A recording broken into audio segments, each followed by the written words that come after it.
थका हुआ माइक है। चलिए, तो हम थके हुए नहीं हैं जी, शुक्रिया। अच्छा जी जी, ठीक है, बिस्मिल्लाह कर, इट्स ऑल राइट, ठीक है जी, बिस्मिल्लाह। फिर आप लोग वेट कर रहे हैं, हमें पता है। अभी भी पाकिस्तान पीपल्स पार्टी की सेंट्रल एग्जीक्यूटिव कमेटी जारी है। चेयरमैन बिलावल भुट्टो जरदारी और प्रेसिडेंट आसिफ अली जरदारी की क़यादत में सारी भरपूर मेंबरशिप आई है हर सूबे से, पाकिस्तान के आज़ाद जम्मू कश्मीर और गिलगित बल्तिस्तान से। आज काफ़ी तवील एजेंडा है और रहा है, लेकिन खुलासतन हम आपको मौक़िफ़ जो है पूरी पीपल्स पार्टी का और उसकी क़यादत का वो आपके सामने पेश करते हैं।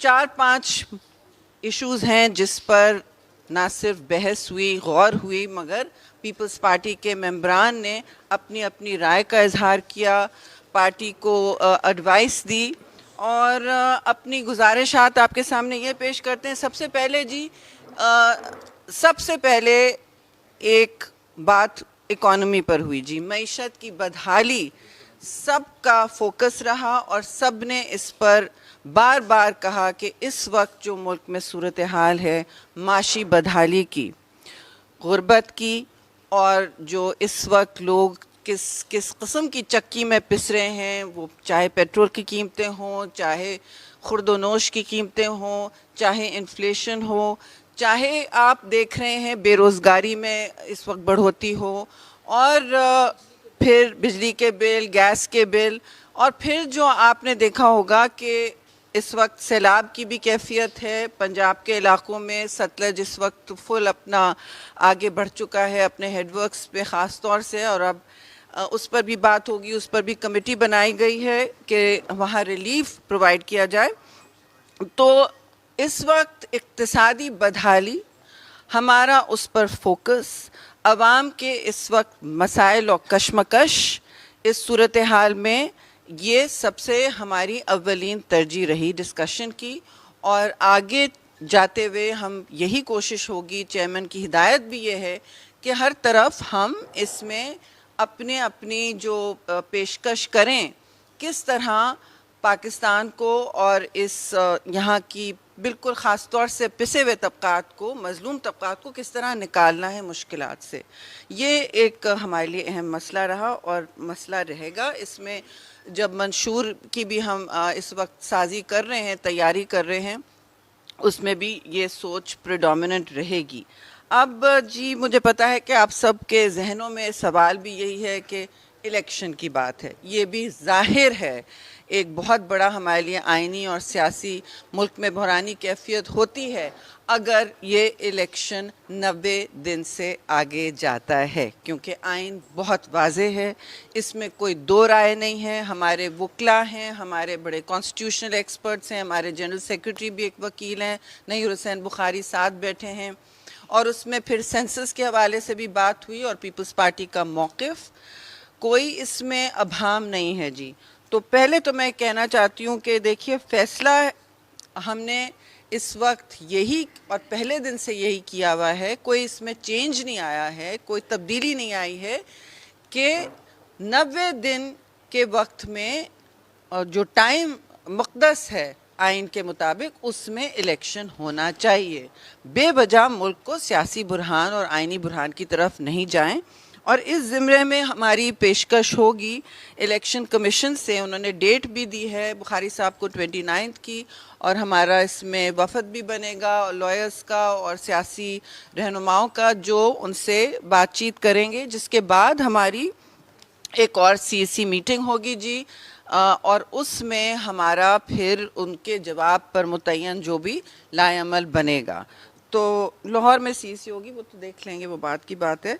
अब देखिए, इसमें आई नो आप लोगों ने सवाल करने हैं कि जी इसमें सेंसस का भी मसला है, और 2017 का सेंसस हो या यहाँ का अभी डिजिटल सेंसस हो, जो हमारे लिए एक मुतनाज़ा सेंसस रहा है।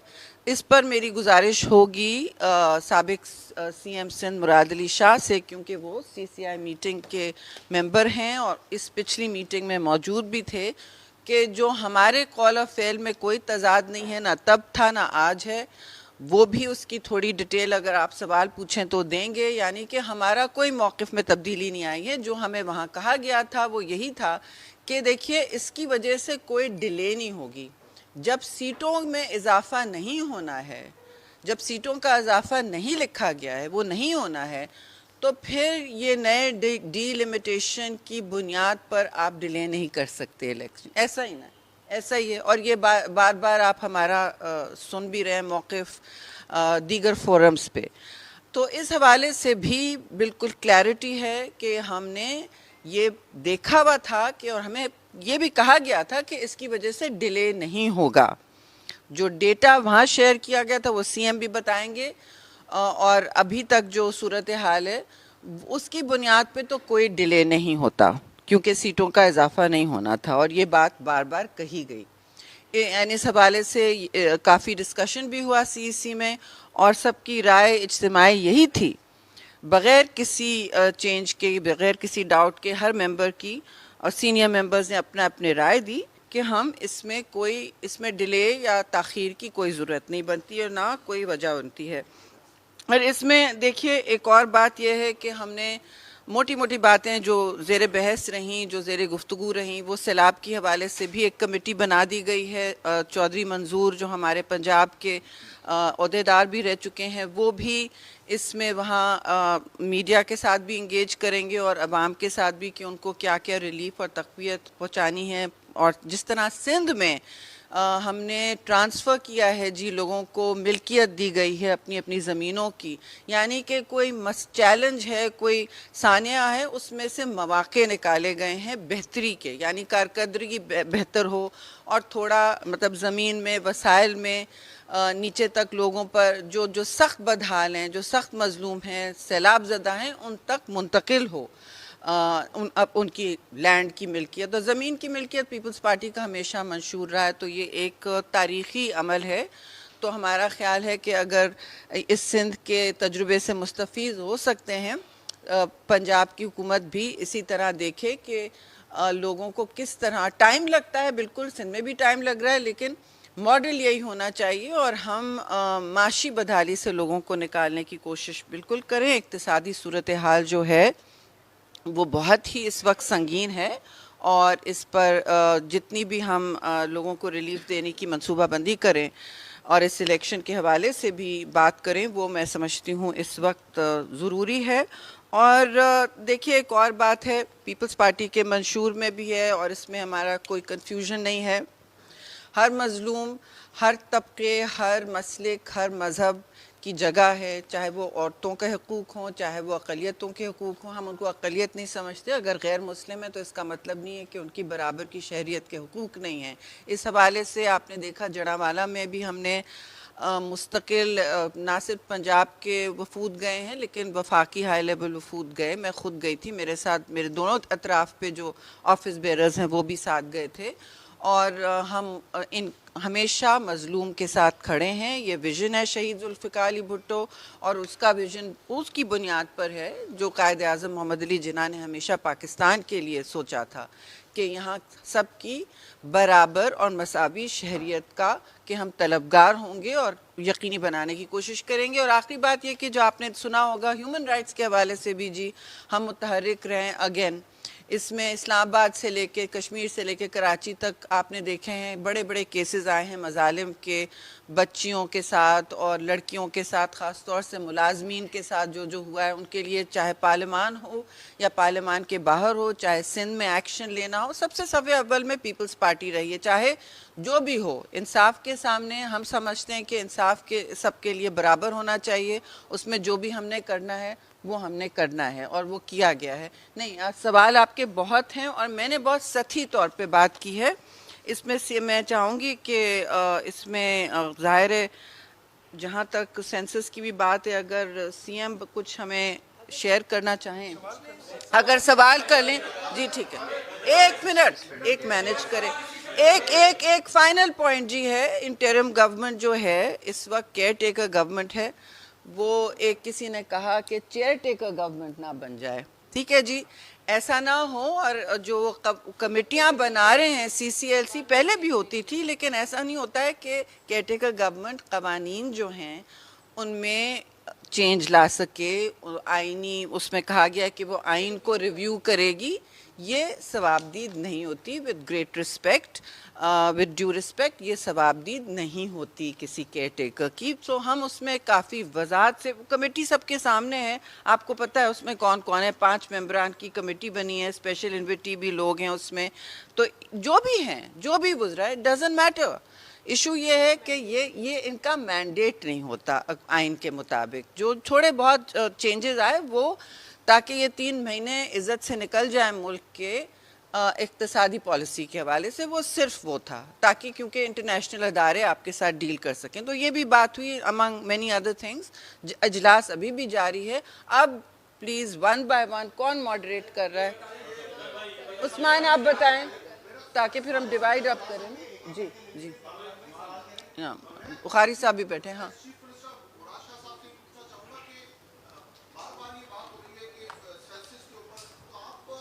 हाँ, ये ज़रूरी है, पहुंच जाएगा। हाँ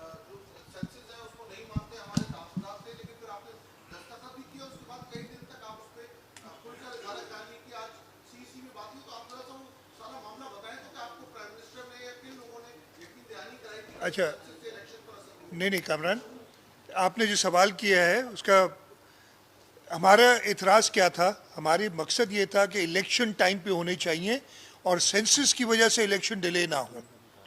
जब हम उस मीटिंग में, मैं था, नवीद कमर साहब थे, कायरा साहब इधर बैठे थे, यानी हम 3 लोग थे पीपल्स पार्टी की तरफ से। जब वो नंबर सामने दिखाए गए, और उस वक्त हमें सिर्फ प्रोविंसेस के नंबर दिखाए गए थे, चारों सूबों में क्या मरदमशुमारी है, और उसी वक्त मैंने बैठ के कैलकुलेट किया और मैंने कहा था मुबारक हो सबको, इलेक्शन जो हमारा मकसद था वो टाइम पे होंगे, इसलिए कि सेंसस के बाद कोई भी कॉन्स्टिट्यूशनल अमेंडमेंट की ज़रूरत नहीं होगी। जो सिंध की सीटें हैं वो सिंध को, सही या गलत, यानी बेसिकली हम वापस 2017 पे चले गए थे। जो उधर बात थी, सिंध की सीटें होंगी वो सिंध को मिलेंगी, पंजाब और सो ऑन। तो जो हमारा मकसद था कि इलेक्शन डिले ना हो, इस वजह से हमने सेंसस को उधर अप्रूव किया। हमने उस वक्त डिस्ट्रिक्ट के नंबर्स मांगे, उन्होंने कहा आपको कुछ देर में दे दिए जाते हैं। वो कोई 1 हफ्ते बाद मेरा ख्याल है उनकी वेबसाइट पे आए, और आज तक ब्लॉक्स के नंबर नहीं आए। अब आपने, मैंने कहा ना जो क्यों कह रहा हूँ कि इलेक्शन टाइम पे होंगे, आइन है, आर्टिकल 51(5) कहता है कि जी अगर कोई नया सेंसस अप्रूव होता है तो सूबों में जो कौमी असम्बली की सीटें होंगी वो सेंसस की पॉपुलेशन के हवाले से होंगी सूबे के।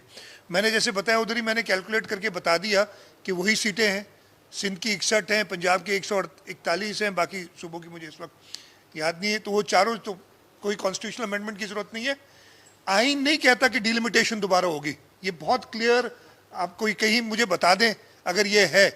आइन नहीं, लॉ कहता है 17(2) जो इलेक्शन एक्ट का है कि जी आफ्टर अ सेंसस डिलिमिटेशन करेंगे। अब आइन में लिखा है 90 दिन में इलेक्शन होंगे, एक जगह नहीं लिखा, 3 जगह लिखा है, 224, 105 और जो 48(5) की बात कर रहे हैं कि इलेक्शन की डेट देनी है। तो क्या प्रिवेल करेगा? आइन प्रिवेल करेगा। हमारी तो कामयाबी थी उधर सेंसस को उस दिन अप्रूव करने में, इसलिए कि अगर सेंसस ऐसा होता जिसमें कॉन्स्टिट्यूशनल अमेंडमेंट की बात होती, जिसमें डिलिमिटेशन हर हाल में करानी पड़ती, तो हम नुकसान में जाते। 90 डेज में इलेक्शन नहीं होते। तो वो सेंसस जिसके अंदर 90 डेज में इलेक्शन हो सकते थे, जिसके अंदर डिलिमिटेशन की कोई ज़रूरत नहीं, और अभी भी हमारी यही डिमांड है कि डिलिमिटेशन की कोई ज़रूरत नहीं है, आप इलेक्शंस 90 दिन में करा सकते हैं।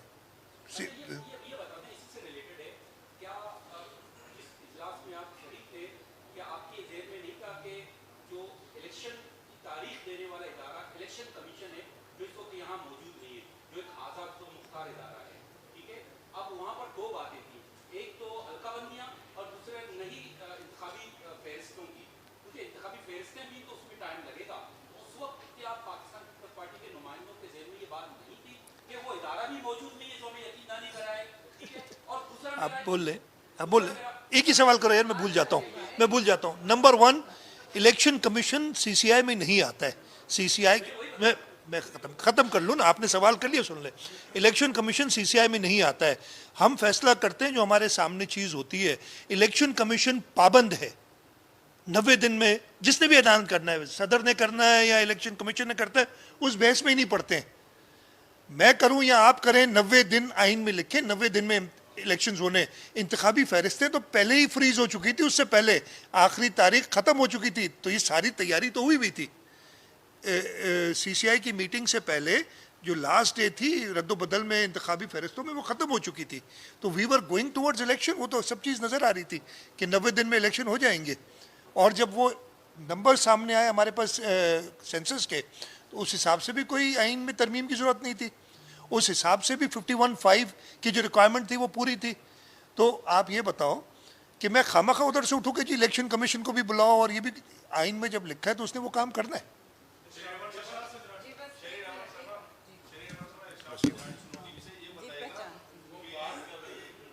सवाल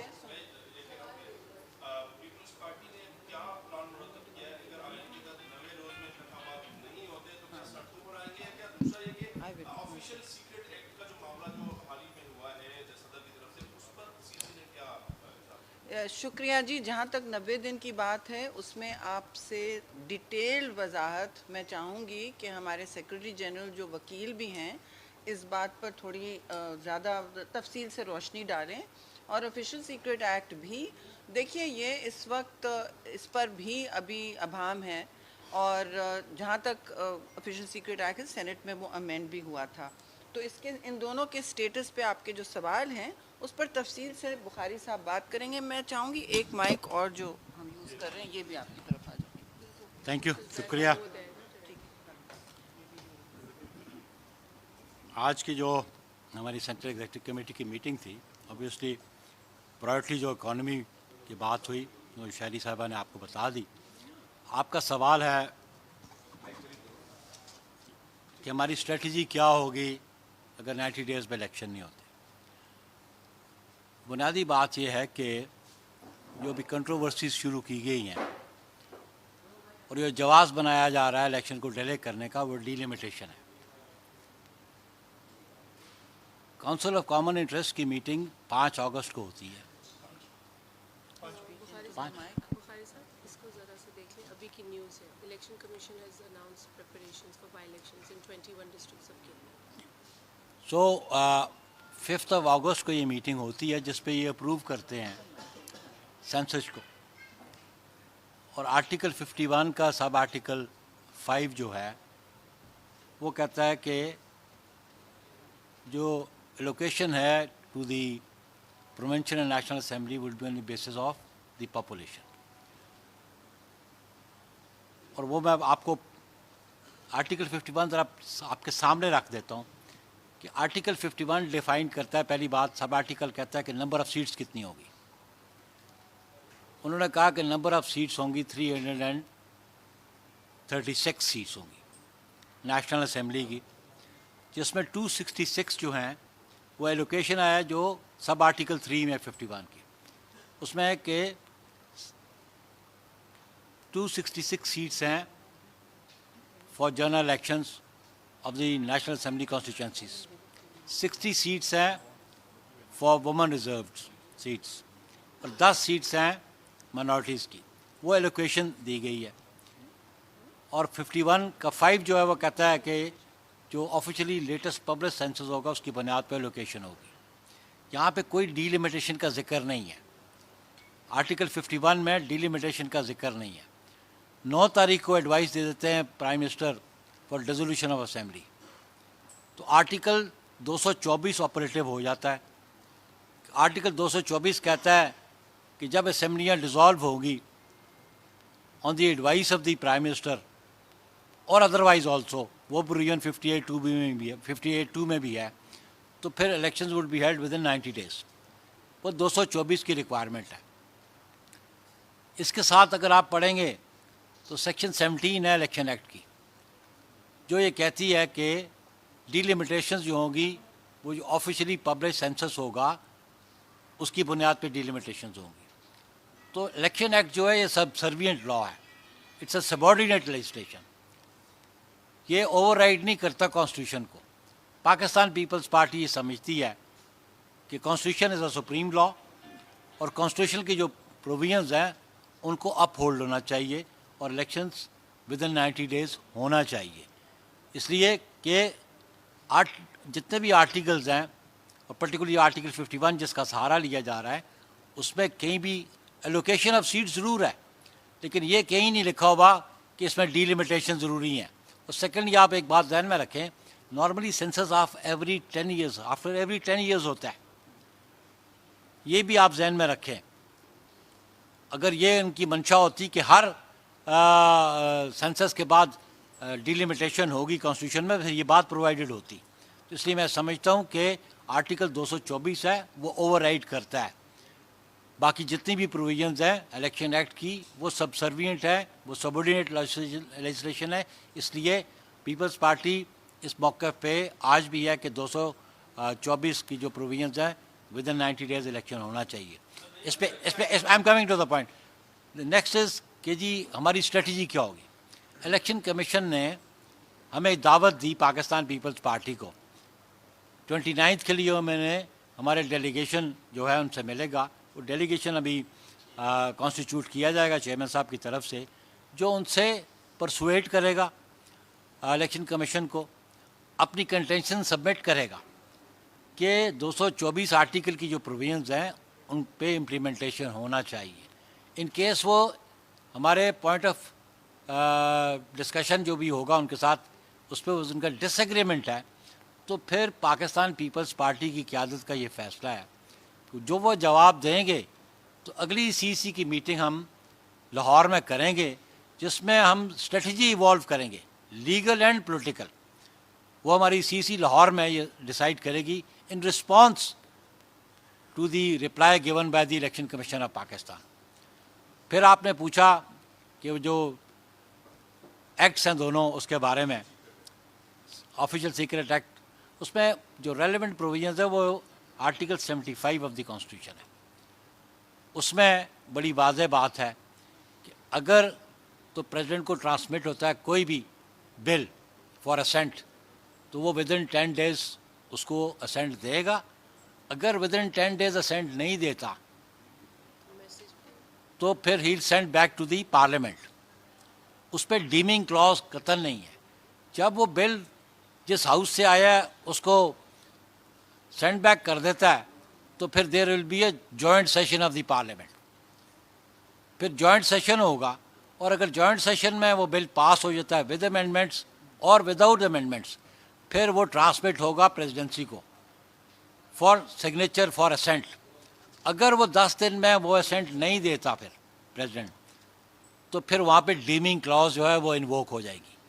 फिर by operation of law, by operation of constitution, वो it will be deemed to be an act of parliament. ये बड़ी वाज़ह पोजीशन है आर्टिकल 75 ऑफ द कॉन्स्टिट्यूशन, इसमें बड़े वाज़ह है। Any other Polo questions? membership drive. इक़्तिदार पाकिस्तान पीपल्स पार्टी डबल माइंडेड क्यों नजर आती है? किधर से? जब तहरीके इंसाफ ने पंजाब की और केपीके की असेंबली तोड़ दी तो 90 डेज के अंदर इलेक्शन की कोई मामला नहीं हुआ। आज जब खुद हुकूमत से बाहर आ गए 90 डेज लागू होना चाहिए। सदर मुमलिकत ने खत लिखकर इलेक्शन कमिश्नर को उसके लिए अलग पॉलिसी दी, इलेक्शन कमिश्नर ने मिलने से मना कर दिया, पीपल्स पार्टी खुश थी। ऐसा क्यों है? एक तरफ क्यों नहीं? इसमें बड़ी वाज़ह बात है कि हमारे डबल स्टैंडर्ड्स नहीं है। हमारा पॉइंट ऑफ व्यू जो हमारा पहले स्टांस था, हम कॉन्स्टिट्यूशन के साथ खड़े हैं। पाकिस्तान पीपल्स पार्टी ने वो इलेक्शंस करवाने नहीं थे, वो responsibility election commission of Pakistan की थी, प्रोविंशियल असेंबलीज़ के इलेक्शन। लेकिन एक कंट्रोवर्शियल जजमेंट आई जिस पे कहा गया कि ये 3-2 की जजमेंट है और फिर उस पर ऑब्जेक्शन आया कि 4-3 की जजमेंट है, और फिर उसमें प्रेसिडेंट साहब खुद इन्वॉल्व हो गए। प्रेसिडेंट के पास वो इख्तियार नहीं था इलेक्शन डेट अनाउंस करने का, वो आर्टिकल 105 के नीचे गवर्नर के पास था। तो वो उन्होंने जब इन्वॉल्वमेंट की तो फिर कोर्ट इन्वॉल्व होगी, तो कोर्ट का भी वो डोमेन नहीं है। हम समझते हैं कि कोर्ट ठीक है कानून को, आइन को इंटरप्रेट तो कर सकते हैं, लेकिन दे कांट री राइट द कॉन्स्टिट्यूशन। ये हमारा पहले भी इतराज़ था, आज भी हमारा मौक़िफ़ है कि आइन साजी और कानून साजी ये टोटल प्रेरोगेटिव जो है पार्लियामेंट का है, ये किसी और अदारे का नहीं है। इस मौके पे हम पहले भी थे और आज भी हैं। इसमें मैं One एक more बात thing, ऐड कर दूं Shazia, just इब्तिदा one कि अगर आपने जो बात पूछी है, जब जो लीगल पोजीशन बताई है नईर बुखारी साहब ने, और वो बड़ी वाज़ेह है कि वहाँ पर एक इदारे के अंदर भी इसके ऊपर बड़ा डिस्प्यूट हुआ था, लेकिन जो हमारा पॉलिटिकल स्टैंड था इसके ऊपर वो बड़ा क्लियर था कि we stood by the constitution. और यही वजह है कि सिर्फ पाकिस्तान पीपल्स पार्टी क्लियर थी उस वक्त, और बिलावल भुट्टो जरदारी साहब ने, जो चेयरमैन पाकिस्तान पीपल्स पार्टी है, उन्होंने फौरी तौर पर एक कमेटी कॉन्स्टिट्यूट की जिसने जाकर खुद अपने तय, हम उस वक्त गवर्नमेंट का एक हिस्सा थे, हमारे पास एक लिमिटेड रोल था, लेकिन फिर भी एज अ पॉलिटिकल पार्टी हम हर जमात के पास गए, बशमूल अपोजिशन की जमात, पीटीआई भी उस वक्त अपोजिशन में थी, और आपको पता है टेबल पे बैठकर हमने बात की और बहुत हद तक ये फैसले हो गए थे कि इलेक्शन की तरफ जाना चाहिए। लेकिन उनका एक ज़िद्दी लीडर है जिसने सारे डायलॉग को उस पर मलिया मेट कर दिया। तो पीपल्स पार्टी हमेशा क्लियर रही है, और ये रिकॉर्ड की दुरुस्तगी और रिकॉर्ड की क्लैरिटी के लिए ज़रूरी है बताना कि पीपल्स पार्टी वो वाहिद जमात है जो अपने इस मौक़िफ़ पर क्लियर रही है इस मुल्क के अंदर।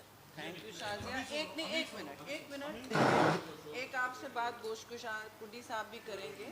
मैं केपी के हवाले से एक अनाउंसमेंट हुआ है, उससे पहले मैं ये बताती चलूँ कि पीपल्स पार्टी मेंबरशिप और चेयरमैन बिलावल ने ये तय किया है कि अब मेंबरशिप ड्राइव भी शुरू होने वाली है, क्योंकि ये ही वक्त है इन सारे कामों का, जमहूरियत में लोगों को इन्वॉल्व करने का, और उनकी गुजारिशात और तकालीफ में हम इजाफे के बजाय उनको इस वक्त रिलीफ दें। तो ये मेंबरशिप ड्राइव भी शुरू होने वाली है, प्लीज़ नोट। और एक अनाउंसमेंट भी हुआ, चलिए बताइए कुली साहब। केपी का भी बता, वही मैं बता। ये आज इलेक्शन कमीशन ने ये वाला आप कर दें। पहले आज चलो। खैबर पख्तूनख्वा में जो इलेक्शंस हो रहे हैं, ज़िमनी इलेक्शंस जो बल्दियात के लोकल गवर्नमेंट की जो खाली सीटें थी उनके लिए आज शेड्यूल का ऐलान आज किया है। अगर वो खैबर पख्तूनख्वा में ज़िमनी इलेक्शन 21 ज़िलों में करवा सकते हैं तो 90 दिन में जनरल इलेक्शंस भी हो सकते हैं। लिहाजा पाकिस्तान पीपल्स पार्टी का बिल्कुल ये दो टोक मौक़िफ़ है कि 90 दिन के अंदर इलेक्शंस होने चाहिए। उसके साथ साथ पाकिस्तान पीपल्स पार्टी का डेलीगेशन जो है वो जाएगा इलेक्शन कमीशन से मुलाकात करने के लिए। उसके बाद जो भी रिज़ल्ट आता है उसके बाद फ़ौरन सीसी की मीटिंग होनी है लाहौर में, और उसके बाद हमने आयदा का लाएमल भी देना है। और साथ साथ हम अगले महीने चेयरमैन बिलावल भुट्टो ज़रदारी साहब ने अनाउंस किया है कि हम अपनी पार्टी की मेंबरशिप ड्राइव भी शुरू करने जा रहे हैं, और वो भी इंशाल्लाह ताला वो भी जो है उसको भी जो है हम शुरू कर रहे हैं।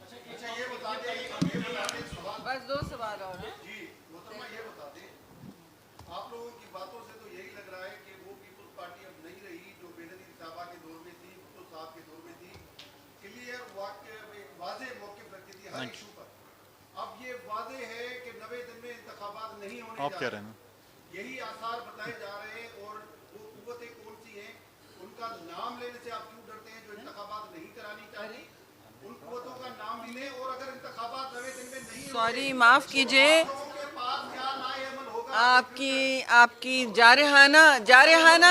जारहाना सवाल और तकरीर से मैं नहीं आपको इसी तरह जवाब दूंगी। नहीं, दैट्स इनफ जी, दैट्स सीधी बात ही हम करें, there is no need to be objectionable.